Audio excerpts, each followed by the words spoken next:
दोस्तों स्वागत है आप सब लोगों का सोशल मीडिया की ट्रेंडिंग खबरें। सबसे पहले एक ट्रेंडिंग वीडियो आपको दिखाना चाहता हूं फार्मर्स प्रोटेस्ट की। आपकी स्क्रीन के ऊपर इस टाइम पर चल रही होगी, जहां पर एक दीदी जो है फार्मर्स प्रोटेस्ट की वजह से जाम में फंस गई। उसके बाद फ्रस्ट्रेशन में आके उन्होंने फार्मर्स को मिडिल फिंगर दिखाना शुरू कर दिया और एक डांस भी किया मिडिल फिंगर को दिखा के। सबसे पहले तो पॉज करना चाहता हूं इस वीडियो को। भाई अगर इसी तरीके का डांस आप पिज्जा खाने जाओगी दीदी और वहां पर आपका ऑर्डर लेने की बजाय आपको इसी तरीके का मिडिल फिंगर वाला डांस कोई करके दिखाएगा तो आपको कैसा लगेगा? बहुत बुरा लगेगा ना। ये अन्नदाता है, आपके जो पिज्जा आप खाते हो ना उसमें सब्जियां जो डलती हैं वो ये उगाने का काम करते हैं। अब जरा वीडियो को फिर से आगे बढ़ाते हैं। इन दीदी ने पहले शीशा बंद करके रखा हुआ था, उसके बाद इन्होंने शीशा नीचे किया और स्वयं ही इन्होंने बहुत मीठी मीठी प्यारी प्यारी गालियां दी, जिससे इनके संस्कारों का साफ साफ पता चलता है। उसके बाद इन्होंने कहा बहुत जोश में आकर कि रुक जा मैं बताती हूं। और क्या बताती हूं? मतलब पहले तो दीदी को लगा कि मैं बताऊंगी, ये कर दूंगी, वो कर दूंगी। बाद में दीदी रियलाइज कि मैं तो कुछ नहीं कर सकती, तो उन्होंने वीडियो बनाना शुरू कर दिया। अरे दीदी, इस पूरे इंसिडेंट का वीडियो पहले से ही बन रहा था, पहले से ही सामने वाला वीडियो बना रहा था, जो कि इस टाइम पर काफी वायरल भी हो रही है। आपकी वीडियो जो आपने बनाई होगी शायद आपके पापा मम्मी ने भी नहीं देखी होगी यहां पर बैठ के। उसके बाद आगे यही दीदी कहती है कि आपने मुझे क्यों छुआ, आपने मुझे हरास क्यों किया। अब भैया ये जो हरास करने की बात कह रही है, हो सकता है इनको मेंटल हरासमेंट इनके साथ हुआ हो, ये क्योंकि जाम में फंस गई थी ऑलरेडी। वैसे तो अगर जाम में फंसना मेंटल हरासमेंट होता है तो भैया इस टाइम 99.9% देश जो है वो हरास्ड ही है। दूसरी चीज ये कह रही है कि आपने मुझे हाथ लगाया, जो कि पूरी तरीके से फॉल्स है। इन दीदी की गाड़ी का शीशा जो है वो पूरी तरीके से बंद था, जैसे कि आप वीडियो की शुरुआत में देख सकते हो। तो कोई वहां पर हाथ लगाने वाला बंदा नहीं था। इनफैक्ट जब दीदी ने शीशा नीचे किया और गाली देते देते बोला कि मैं बताती हूं, उसके बावजूद भी किसी ने उनको हाथ नहीं लगाया। हाँ, उनका फोन यहां पर छीनने की कोशिश करी गई थी, लेकिन दीदी को किसी ने यहां पर हाथ नहीं लगाया। तो यहां पर झूठ बोलना और ओवर रिएक्शन देना तो भैया कोई सीखे इन दीदी से। मुझे इनकी एक्टिंग देखकर ऐसा लग रहा है यहां पर कि ये चीचा स्कूल ऑफ एक्टिंग से निकल कर आई है, क्योंकि चीचा ही ऐसी एक्टिंग सिखा सकते हैं। अब दीदी ने तो पूरा कांड कर दिया और उसी के बाद से दीदी की काफी ज्यादा ट्रोलिंग भी हो रही है इस टाइम पर सोशल मीडिया पे। आपको दिखाना चाहता हूं, ये दीदी जो है उनको नूपुर जे शर्मा, जो कि ओपी इंडिया वाली नूपुर शर्मा है, उनकी बेटी बताया जा रहा है। कह रहे हैं वो मां है, ये बेटी है, और शक्ल भी इनकी काफी मिलती जुलती लगती है। इनफैक्ट लोग ये कह रहे हैं कि इन दीदी की जो शक्ल है वो हमारे जय शाह से भी काफी मिलती जुलती है। हालांकि कोई रिश्ता नहीं है इनके बीच में, अपार्ट फ्रॉम दिस कि ये दोनों ही बीजेपी आइडियोलॉजी को सपोर्ट करते हैं। लेकिन भैया फिर भी जय शाह की अगर मैं बात करूं तो वो कम से कम तमीज से तो बात करता है। हाँ, ये बात अलग है कि वो बिना दो टेलीप्रॉम्प्टर के बात नहीं कर पाते अपने चीचा की तरह। वैसे मेरे हिसाब से हो सकता है ये दीदी जो है जाम में फंसी रही होंगी, इनको इनकन्वीनियंस हो रही होगी, लेकिन इतना तगड़ा ओवर रिएक्शन देने की जरूरत नहीं थी दीदी। ऐसा लग रहा है दीदी जो है एकता कपूर के सीरियल से कुछ ज्यादा ही इंस्पायर्ड हो गई हैं यहाँ पे। इसी साथ जब यहाँ पर जय शाह की बात करी लिए तो एक और काफी ज्यादा वायरल वीडियो हो रहा है जय शाह का सोशल मीडिया के ऊपर, आपको दिखाना चाहता हूं, जहां पर इनका टेलीप्रॉम्प्टर फिर से काफी फ्यूज पड़ गया। भाई इनके लिए पहले एक तो पोर्टेबल टेलीप्रॉम्प्टर लगाओ जो कि बैटरी से चलते हो, क्योंकि इनके टेलीप्रॉम्प्टर हर आए दिन फूकते रहते हैं। जरा देखिए इस वीडियो को। सब लोग मेरे स्टेटमेंट की बहुत वेट कर रहे थे कि मैं वर्ल्ड कप के लिए कुछ बोलता क्यों नहीं हूं। मैं आप सबको कहना चाहता हूं कि 2023 में अहमदाबाद में लगातार 10 मैच की जीत के बाद भले ही हमने वर्ल्ड कप नहीं जीता, लेकिन हमने दिल जीता। लेकिन मैं आपको एक प्रॉमिस करना चाहता हूं कि रोहित शर्मा की कप्तानी में 2024 में बारबाडोस में हम जरूर भारत का झंडा गाड़ेंगे। जय हिंद, जय भारत, जय जय गरवी गुजरात।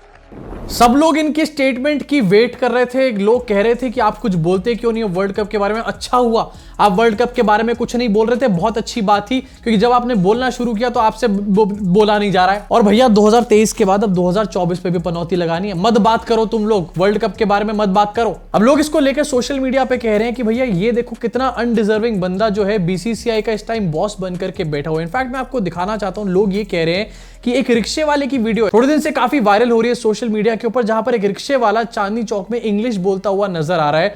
भैया उससे सीख लो जाके इंग्लिश। मतलब एक रिक्शे वाला इंग्लिश बोल रहा है, लेकिन भैया बीसीसीआई के बॉस इंग्लिश नहीं बोल पा रहे। Mosque, the biggest mosque in India, Jama Masjid, and also very narrow line, the small street.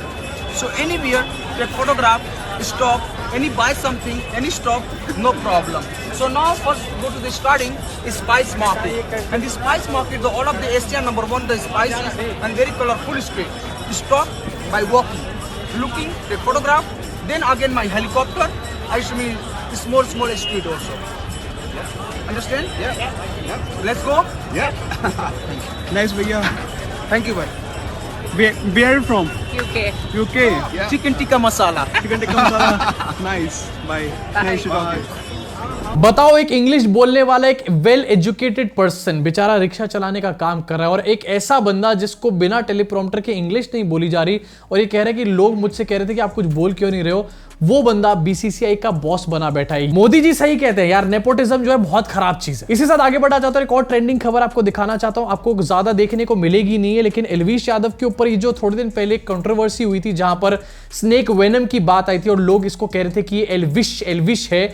अब पता चला है कि एफएसएल की एक रिपोर्ट में कि यहां पर जो सैंपल्स भेजे गए थे रिपोर्ट के लिए, उसमें ये बात की पुष्टि हुई है कि सांपों के जहर का इस्तेमाल किया जा रहा था उस रेव पार्टी के अंदर। एलवीश यादव की बड़ी मुश्किलें, एफएसएल की रिपोर्ट में खुलासा, रेव पार्टी में इस्तेमाल होता था सांपों का जहर। अब डेफिनेटली इससे एलवीश यादव की प्रॉब्लम्स काफी ज्यादा बढ़ जाएंगी, लेकिन यार बात यहां पर यह है कि ये वो लोग हैं जो हिंदुत्व को यूज करके और कहते हैं कि भाई हम हिंदुत्व के सबसे बड़े पोस्टर बॉयज हैं, हम हिंदुत्व के सबसे बड़े मसीहे हैं। अगर आप हिंदुत्व के सबसे बड़े मसीहे हो तो आखिरकार ये क्या चल रहा है यहां पे? सो स्टोरी यहां पर पहुंच चुकी है कि एलवीश यादव एक रेव पार्टी में थे, उसकी फोटोज सामने आई हैं। अब ये भी पता चल चुका है कि एलवीश यादव की उस रेव पार्टी में स्नेक वेनम को यूज किया गया था, जो कि एक्चुअली पूरी तरीके से बैन है हमारे देश के अंदर। अब यहां पर एलवीश यादव पार्टी में थे और वहां पर स्नेक वेनम का यूज किया गया था। ये दोनों चीजें तो एस्टैब्लिश हो चुकी है।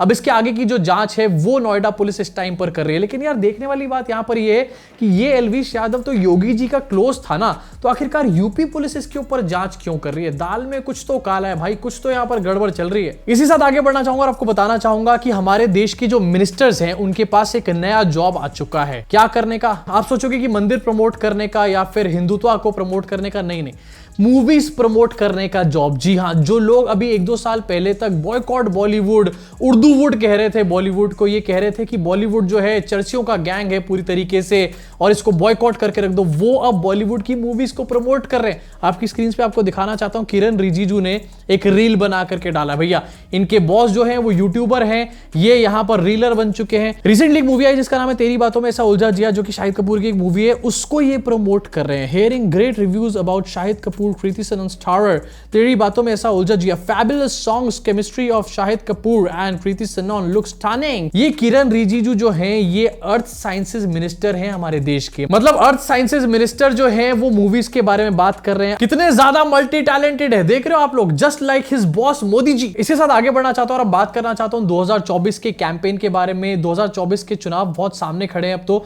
और अलग अलग पार्टीज का अलग अलग कैंपेन शुरू हो चुका है सोशल मीडिया के ऊपर। इसके बीच में बीजेपी का कैंपेन सामने है, काफी अतरंगी है ये, क्योंकि इन्होंने तो भैया सच को ही झुटला करके रख दिया है। आपको स्क्रीन पे दिखाना चाहता हूं, इनकी रीसेंट एक एड सामने आई जिसमें इन्होंने कहा है कांग्रेस की 10 साल की सरकार में 53 आतंकवादी हमले हुए, जबकि मोदी सरकार के 10 साल के दौरान एक भी नहीं हुआ।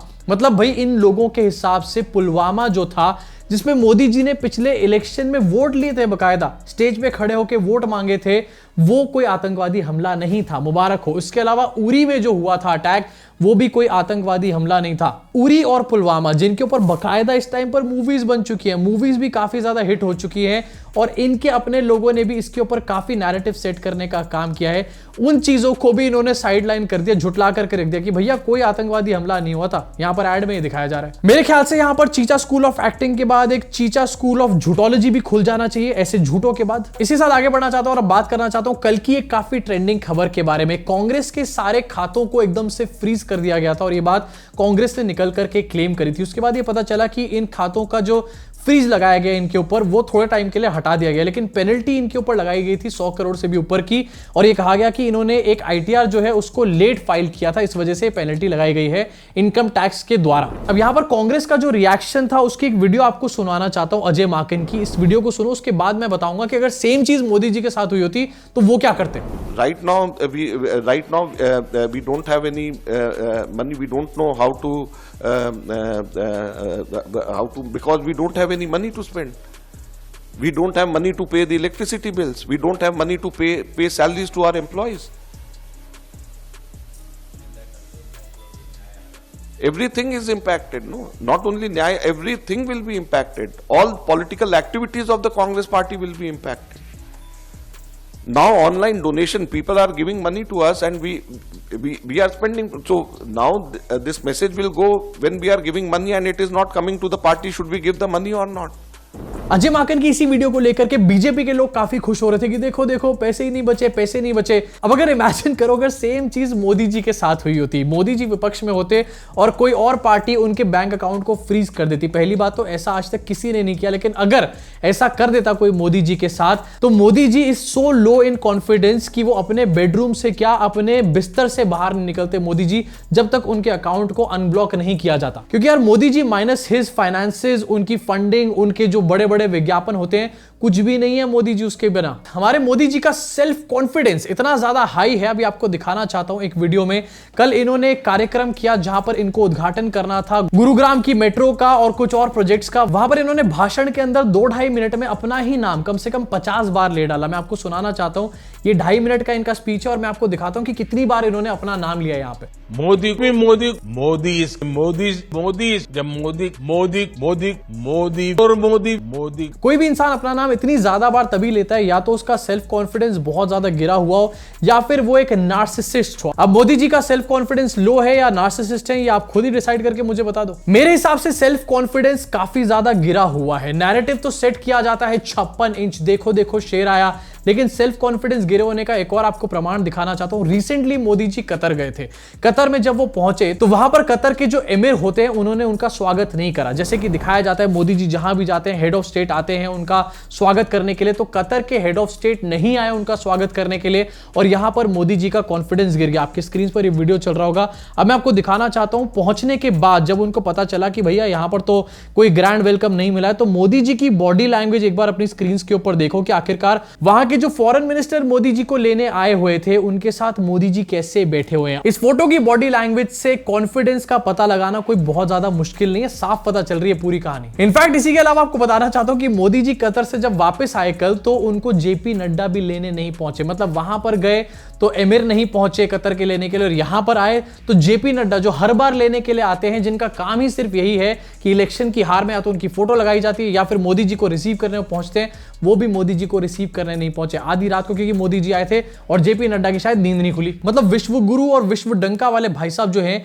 उनका स्वागत अपने ही लोग यहां पर नहीं कर रहे। आखिरकार क्या चल रहा है भारतीय जनता पार्टी के अंदर? जो लोग रोज विपक्ष को तोड़ने की बात करते हैं, बिखर गया विपक्ष, ये हो गया वो हो गया, वो इसके बारे में क्यों नहीं सवाल पूछते? ये भी एक बहुत बड़ा सवाल है। इसी सवाल के साथ इस वीडियो को यही खत्म करना चाहूंगा। अब आपका इन सब के ऊपर क्या रिएक्शन है, अपनी भड़ास को कमेंट सेक्शन में पूरी तरीके से निकाल डालो। मैं आपसे मुलाकात करूंगा इस चैनल के अगले वीडियो में।